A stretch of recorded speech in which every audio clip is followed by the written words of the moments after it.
So in your rationals study guide, we're going to be working on topics 1, 2, and actually it should be 3. Sorry, this is a typo.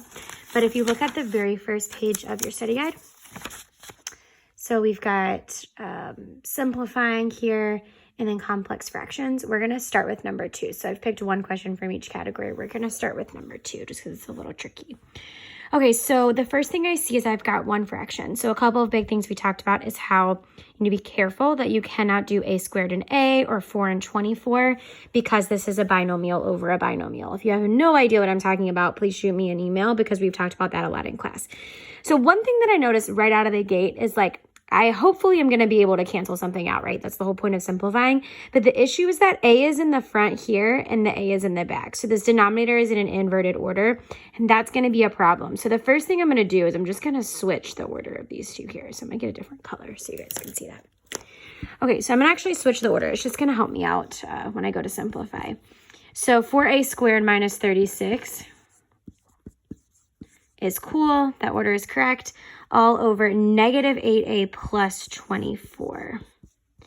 Another thing my brain notices before I switch the order is this is especially important to switch because I have a negative sign. So remember, with minuses, its order matters, right, when I'm subtracting. So I need to make sure that I have my sign in the right place. Now from here, I still can't cancel a's because I have this binomial over a binomial situation happening.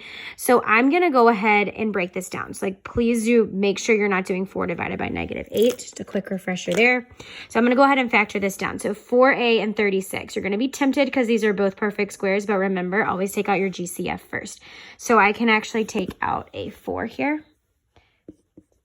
And that is going to leave me with a squared minus 9. Notice that I have another perfect squared here.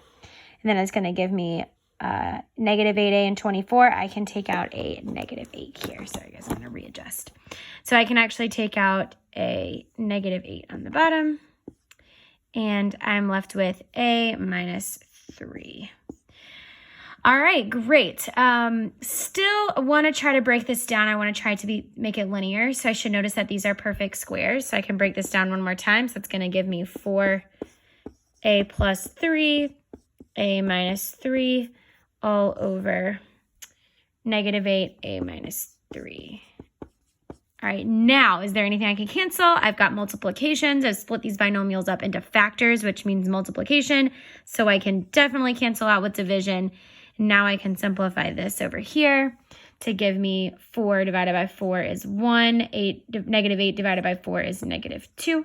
So I am left with a plus 3 over negative 2. So I can write it this way. Remember, with these negatives, I can also move the negative to the numerator. So I also could have negative parentheses a plus 3 over 2. Or I could distribute that negative out. So this could be a correct answer. Or I could also have negative a minus 3 over 2. All three of these are equivalent. It's just important to know that because they could give you like different answer choices. And you need to understand that like the negative could move from the numerator to the denominator. And any three of these are actually the correct way to write this expression.